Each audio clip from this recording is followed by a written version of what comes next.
Nous avons vu des foules de millions de migrants marchant vers les États-Unis qui ne demandèrent pas s'ils pouvaient entrer chez vous. Nous voyons maintenant des foules fuir l'Amérique pour rentrer chez elles, parce qu'on leur a dit non, on ne peut pas entrer sans demander. Nous avons perdu plus de 75% de notre activité à cause de la déportation massive. Nous avons perdu environ 80% de nos clients qui venaient déjeuner chez nous auparavant. Vous cherchez votre mari? Oui, elle l'a retrouvé. Il travaille aussi dans une station de lavage. Elle dit aussi que c'est la première fois qu'une descente de l'immigration a eu lieu ici. Dehors, hors de Home Depot.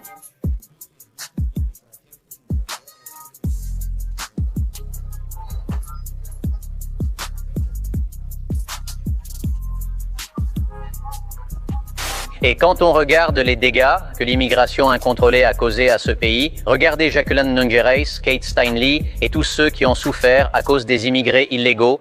Je pense qu'ils devraient rediriger leur attention et peut-être réfléchir un peu mieux avant de dire de telles choses.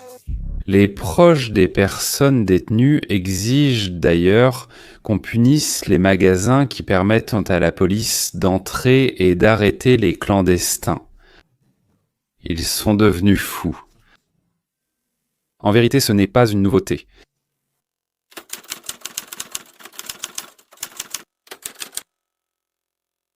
Cet article parle d'un restaurant qui affirme que depuis le début des déportations et des arrestations, ils n'ont plus de clients et qu'ils risquent de fermer. Mais personne ne parle de ces entreprises qui ne peuvent pas exister sans l'immigration illégale. Ils ne rendent pas l'Amérique meilleure pour ceux qui ne sont pas des fugitifs. Parce que ces entreprises qui sont dirigées et servent des personnes qui ne devraient même pas être ici existent. C'est uniquement parce que notre frontière est restée ouverte pendant 4 années consécutives, permettant à d'innombrables millions de personnes venant des coins les plus reculés de la Terre de s'installer dans des villes sanctuaires à travers toute l'Amérique. Cependant, il semble maintenant que beaucoup de ces travailleurs illégaux ont décidé de partir d'eux-mêmes. On ne s'est pas contenté de les laisser rentrer, on les a invités, on les a rassemblés dans leur pays d'origine, on leur a expliqué, on les a formés, on leur a fourni de la nourriture, on leur a appris les mots à dire à la frontière, puis on les a installés. Dans des camps temporaires où on les nourrissait, abreuvait, soignait et envoyait dans les districts où les démocrates manquaient de population. Et tout cela pour que le Parti démocrate garde le pouvoir sur nous, pour que le Parti démocrate puisse continuer à nous dépouiller. Et le problème avec ces entreprises illégales, c'est que où qu'elles se trouvent, elles font monter les loyers et augmentent la concurrence, ce qui peut évincer les entreprises légales qui respectent les règles. Ils agissent malhonnêtement car tout le monde sait que les personnes sans numéro de sécurité sociale ne sont pas légalement payées. Et tant que ces entreprises économisent des milliers de dollars en ne payant pas correctement leurs employés, cela les aide simplement à surpasser leurs concurrents légaux. Quand il s'agit d'obtenir un magasin ou un restaurant, parce qu'ils ont plus de capital que ceux qui respectent la loi. Cela nous mène à la vraie raison pour laquelle certaines villes sanctuaires s'effondrent actuellement. Le repas gratuit offert à ces entreprises a maintenant disparu. Cac Jordan, bien sûr, n'est pas journaliste, mais c'est un activiste qui, soit dit en passant, représente 1,5 million de citoyens américains. C'est-à-dire qu'il sait faire quelque chose. C'est 3 fois plus que MSNBC, que l'on aime tant citer en Russie et en Ukraine, tout comme Cable News Network. Les travailleurs illégaux sont partis et l'avantage injuste dont bénéficiaient ces endroits a disparu. De plus, leurs clients ont disparu, ce qui interroge sur l'utilité réelle de ces entreprises. Et maintenant que la loi et l'ordre sont revenus en Amérique, les criminels qui ne font pas encore partie de la tendance Aragua doivent choisir, rester en Amérique et vivre comme des fugitifs pouvant être expulsés à tout moment. Ou bien ils se déportent eux-mêmes, reçoivent 1 000 $ de l'administration et essaient de revenir légalement à l'avenir. Certaines personnes disent que le choix entre ces deux options est assez évident. Tu penses qu'ils vont forcer la porte pour entrer? Oui, oh, oui, mec, c'est juste... Oui, ouvre la porte, vas-y, ouvre la porte, ouvre la porte, ouvre la porte. Ne les laisse pas prendre ta maman.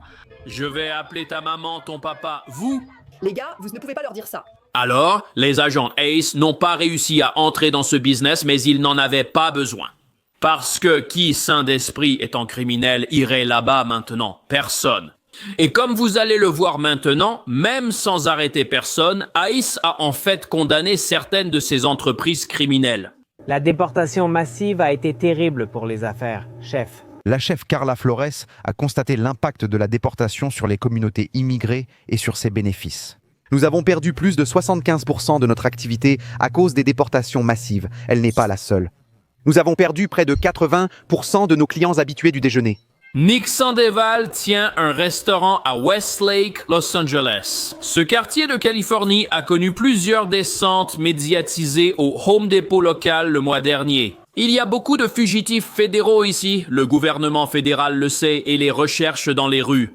Et pour moi, il est tout à fait logique que si la plupart des gens ici ne devraient pas être là à l'origine, alors dès que la loi et l'ordre apparaissent, ces personnes ne feront pas des choses comme s'asseoir dans des restaurants, travailler dans ces restaurants ou faire quoi que ce soit en public, à moins qu'ils ne veuillent être arrêtés. Bien sûr, personne ne veut que les affaires échouent. Et nos émotions sont instantanément manipulées lorsque nous entendons parler d'une entreprise qui ferme parce que nous les plaignons, surtout lorsqu'il s'agit d'une petite entreprise. Mais peut-être que c'est exactement ce qu'espèrent ceux qui dirigent ces endroits et s'enrichissent grâce à l'immigration illégale. Pour que nous pensions ainsi, pour que l'Immigration and Customs Enforcement parte et qu'ils puissent garder leurs travailleurs illégaux et leurs clients illégaux et continuer à gagner beaucoup d'argent. Cash explique bien ce qui se passe lorsqu'une masse de clandestins entre dans le pays. Les citoyens du pays en souffrent, et ce, à bien des égards. Des files d'attente chez les médecins gratuits, par exemple aux classes surchargées dans les écoles, en passant par la violence dans les rues. Les entreprises qui emploient des travailleurs bon marché proposent leurs produits à moindre coût, tandis que celles qui emploient des citoyens américains, ainsi que les entreprises de privés, ferment leurs portes. Celles qui se comportaient honnêtement. Suite. Et comment les citoyens de l'État de Californie, notre merveilleux, charmant, adoré, délicieusement libéral État, réagissent-ils à cela? Un sondage révèle que 73% des Californiens jugent les expulsions massives néfastes pour l'économie, dont près de la moitié des républicains interrogés. Les républicains californiens. Non, en fait, je suis plutôt surpris que 100% d'entre eux ne le disent pas. Le sondage révèle que la plupart des Californiens veulent protéger la frontière et stopper l'immigration illégale. Il est également dit que la majorité pense que les immigrés illégaux méritent une voie vers la citoyenneté. Eh bien, ils ont un chemin vers la citoyenneté. Ils ne commencent tout simplement pas par une entrée illégale dans le pays. Il faut entrer légalement. C'est ça. C'est comme ça que ce chemin fonctionne. On ne force pas l'entrée et on ne grille pas la file en disant « Oh, c'est moi le premier ?» Non, ce n'est pas ainsi. Mais cette propriétaire vient de révéler son vote sans le dire explicitement. Parce qu'elle est toute bouleversée par le fait que les fugitifs illégaux qui lui payaient le loyer et l'hypothèque grâce à tous ses employés et qui étaient peut-être même ses employés ont maintenant disparu. Elle a perdu 75% de son activité. Ce restaurant fermera. Mais il y a un autre aspect. Tous ces sondages qui prétendent que les gens considèrent les expulsions comme nuisibles à l'économie sont trompeurs. Parce que l'expulsion des clandestins n'affecte que l'économie qui repose sur eux. Les expulsions massives n'affectent pas les secteurs légaux de l'économie ni les entreprises respectueuses des règles et des vérifications. À quel point mes chers voisins californiens sont-ils conditionnés? Les gens disent « Mais qui va tondre les pelouses? Qui va laver les sols? Qui va creuser les tranchées et porter les briques ?» Comme si, avant leur arrivée, personne ne portait de briques. 2,5 millions de sans-papiers ont pris des emplois dans la rénovation de maisons, le déménagement de meubles, le nettoyage de piscines. Aux Américains. Parce qu'ils acceptaient, disons, non pas 25 $ de l'heure, mais 12. Disons, pour 4 heures de travail, quelqu'un vient chez toi, tu paierais 25, multiplié par 4, ça fait 100, non?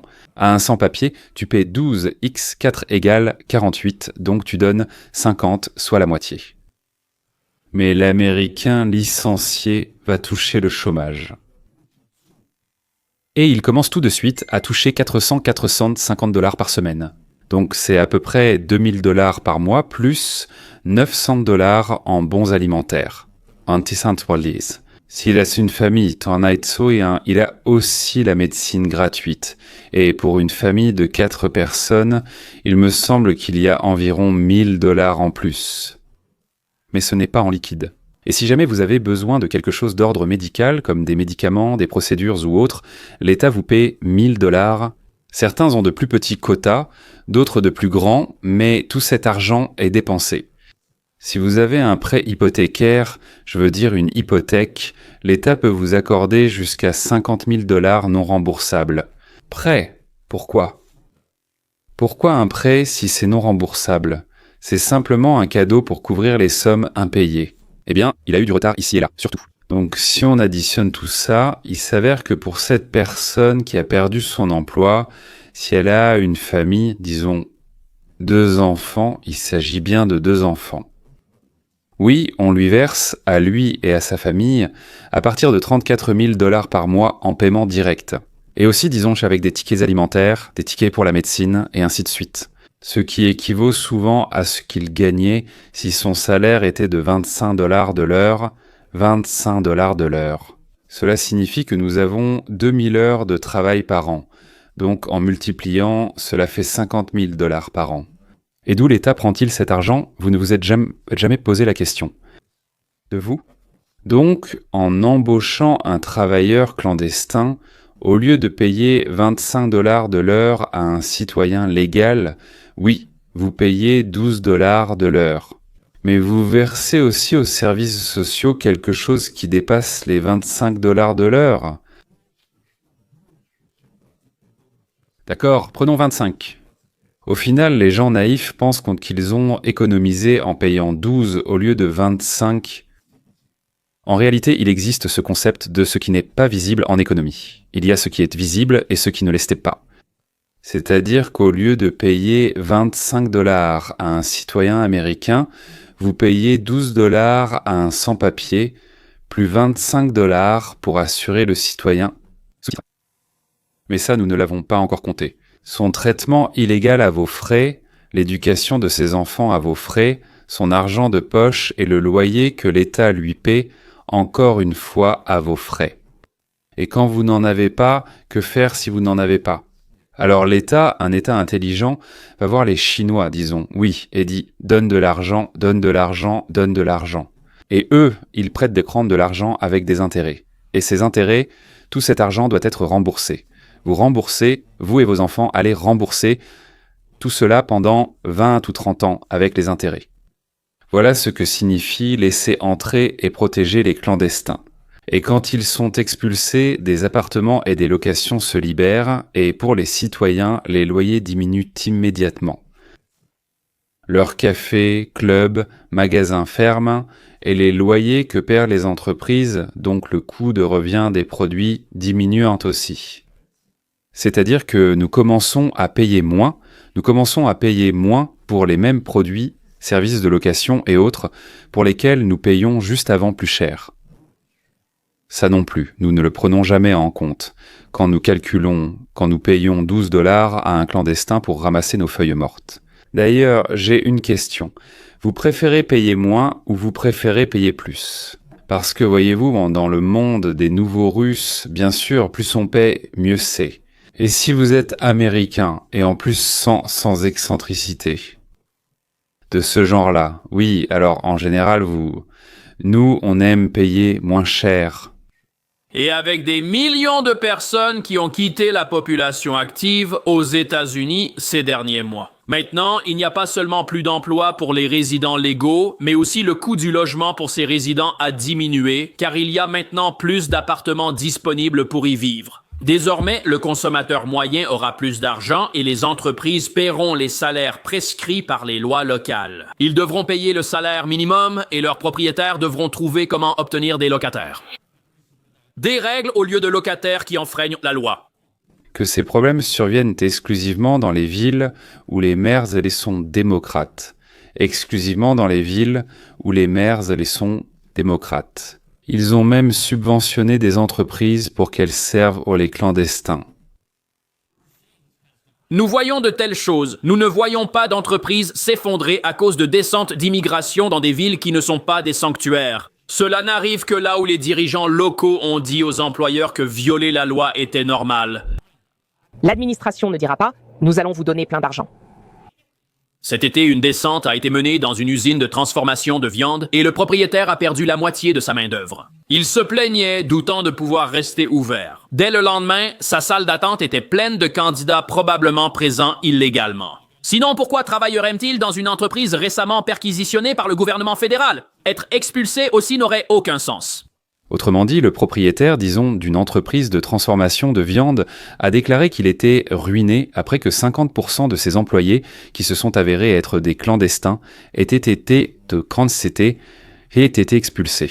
Il a embauché sans demander, enfin, soi-disant sans demander, bien sûr, il savait tout. Mais le lendemain matin, il a découvert une foule de citoyens américains qui voulaient travailler, mais qu'il n'avait pas embauché aussi auparavant. Maintenant, il va payer plus pour le travail. Les cotisations des citoyens américains à la sécurité sociale vont également diminuer, car de nombreux bénéficiaires d'allocations recevront désormais un salaire. Leurs allocations ont été supprimées, leurs familles Harley sont passées au salaire, ils cotisent eux-mêmes, ils ne prennent plus rien dans la caisse commune, ce qui nous coûte à tous moins cher. Et savez-vous à quel point les gens se transforment lorsqu'ils cessent de toucher des allocations chômage et commencent à aller travailler le matin et à recevoir un salaire? La route et les filles, citoyens.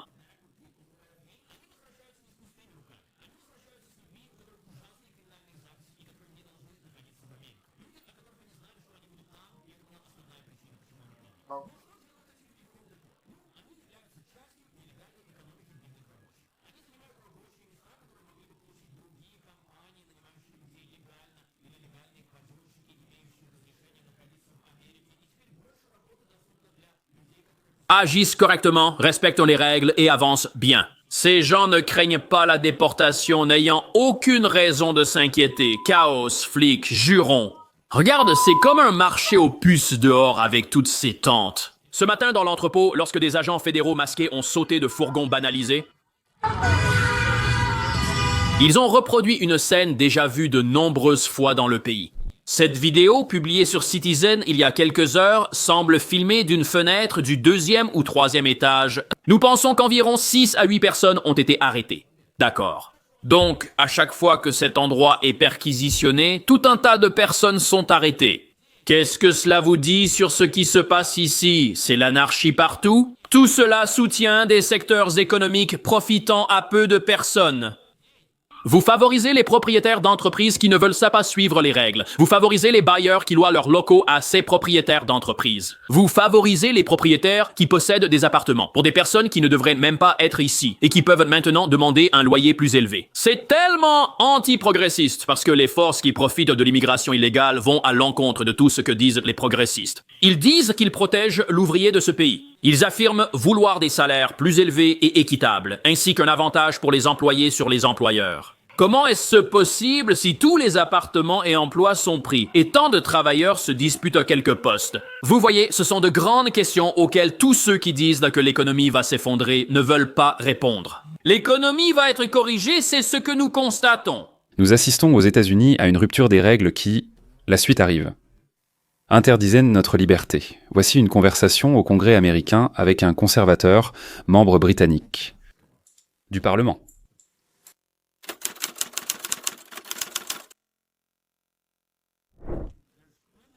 Vous pouvez...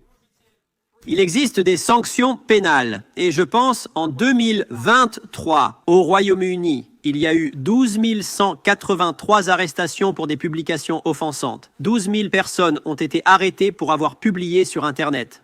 Un signalement approuvé par le gouvernement qui considère « nous devons reprendre notre pays » comme un discours de haine au comité national du Parti démocrate. C'est un scénario effrayant, c'est vrai. Oui, ce sont des statistiques énormes. Je veux dire qu'une partie de cela relève des incidents de haine qui ne constituent pas un crime. C'est-à-dire que vous avez dit quelque chose sur les réseaux sociaux, quelqu'un n'est pas d'accord, et vous recevez un coup à la porte. De la police, ce qui est une réaction excessive. Septembre, la loi Miss Heat. Le problème, c'est que dès que le discours de haine peut être n'importe quoi, plus personne n'a la liberté d'expression. Vous comprenez, c'est pourquoi tant de personnes sont arrêtées. Les personnes responsables de définir ce qui est ou n'est pas un discours de haine ont changé leur définition. Les objectifs ont changé. Voilà pourquoi certains sont emprisonnés pour avoir brandi le drapeau de leur pays. C'est pareil que chez nous sous Obama et Biden. On nous fermait, on nous infligeait des amendes, on nous arrêtait parce que nous n'étions pas d'accord avec la position du gouvernement. C'est pareil aujourd'hui en Europe. Dans ce cas précis, il s'agit de l'Angleterre, de la Grande-Bretagne, du Royaume-Uni.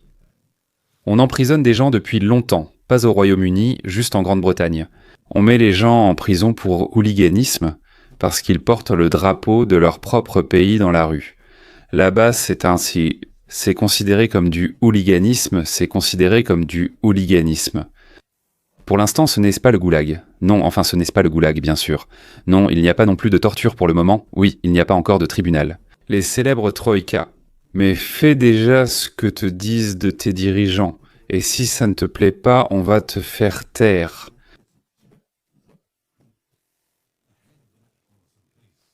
Le chef de la capitale. De la police qui a arrêté Graham Linehan à l'aéroport de Heathrow. Maintenant, il a renvoyé la balle au ministre britannique de l'Intérieur et au gouvernement pour leur demander, s'il vous plaît, expliquez-nous à quoi sert cette loi, que devons-nous faire, nous, en tant que police, pour...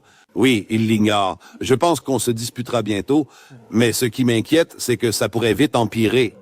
Oui, parce que le gouvernement travailliste a maintenant l'intention d'adopter une loi qui contient une définition de l'islamophobie. Ils ont l'intention de l'inscrire dans la loi, et cela signifierait en fait que critiquer une religion, se moquer d'une religion, deviendrait un crime. Et cela va complètement à l'encontre de tout. Parce que, vous savez, nous avons toujours critiqué le pape, nous avons toujours critiqué l'archevêque de Canterbury. Donc on se retrouve avec une sorte de loi à deux vitesses. Oui, et une justice à deux vitesses. Jeremy Clarkson a totalement raison. Attendez, elle ne sonne-t-elle pas un peu pareil? J'espère que les gens voteront pour Monsieur Farage, car il semble avoir des idées pour améliorer la situation ici. Néanmoins, la police ne sait pas quoi faire. Ils arrêtent leurs citoyens sans même savoir interpréter les lois à appliquer. Car l'interprétation des lois sur la parole ou la pensée est toujours sujette à débat. Ces interprétations changent souvent selon le pouvoir en place, mais peut-être est-ce le principal problème.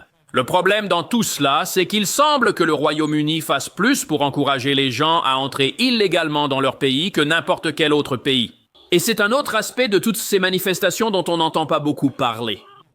C'est simple. Demain, stopper toutes les allocations. C'est attractif. Ils viennent de Somalie. Pourquoi ne s'arrêtent-ils pas en France, en Allemagne, en Italie ou ailleurs? Ils viennent au Royaume-Uni attirés par les nombreux avantages qui leur sont offerts. Hôtel 4 étoiles, nourriture gratuite, jeux vidéo et téléphone portable offerts. Oui, en parlant de ces avantages. Elon Musk a critiqué le gouvernement britannique sur les réseaux sociaux après la révélation que des demandeurs d'asile avaient reçu des maisons de 300 000 livres sterling. Désormais, c'est cette décision d'héberger ceux qui attendent. Écoute, si tu vas dire aux gens qu'ils peuvent venir dans ton pays demain et qu'ils ne seront pas renvoyés, pas mis en prison ou expulsés, et qu'ils auront de la nourriture gratuite, des téléphones gratuits, pourront vivre dans une maison qui vaut 300 000 livres et jouer aux jeux vidéo toute la journée. Je veux dire, si le Mexique disait ça, la moitié de la Californie émigrerait illégalement au Mexique demain, si cela était annoncé. Je vous ai montré exprès l'Angleterre, où il se passe la même chose que ce qui s'est passé chez nous. Mais nous, eh bien, au moins, nous avons arrêté cela pour un temps et nous essayons de faire quelque chose à ce sujet. Et eux, ils sont en plein dedans. On ne sait pas non plus s'ils pourront organiser chez eux une révolution à la Trump ou s'ils vont s'enliser et sombrer dans le marécage de la corruption et du socialisme. Ils étaient plus profondément enfoncés que nous. Souhaitons-leur bonne chance et victoire. En réalité, revenons à nos propres problèmes locaux. Bien sûr, certains souffrent des droits de douane de Donald Trump, par exemple ceux qui importent des diamants et des bijoux d'Inde, ainsi que des expulsions. Ceux qui ont ouvert des restaurants pour les sans-papiers ont perdu leur clientèle et employaient aussi des sans-papiers. Mais pour le pays, c'est un processus bénéfique. Et c'est la seule voie, c'est la seule façon de devenir un pays libre, indépendant et fort, qui donne des chances qu'à ses citoyens, qui respectent leurs droits, qui nous protège, nous qui vivons ici, contre les menaces extérieures et intérieures. Je le répète, je suis un Trumpiste. Et pour l'instant, j'approuve toutes les initiatives déjà terminées de notre président. Celles qu'il mène actuellement, je ne les comprends pas toujours. C'est un génie. Moi, je n'en suis pas encore là. Mais il a un crédit de confiance, voilà, il a créé chez moi un crédit de confiance, acquis grâce à de nombreuses actions menées et réussies correctement. Et donc, au lieu de me plaindre et de m'indigner, j'attends. Parce que, à de nombreuses reprises, Trump a prouvé qu'il savait ce qu'il faisait.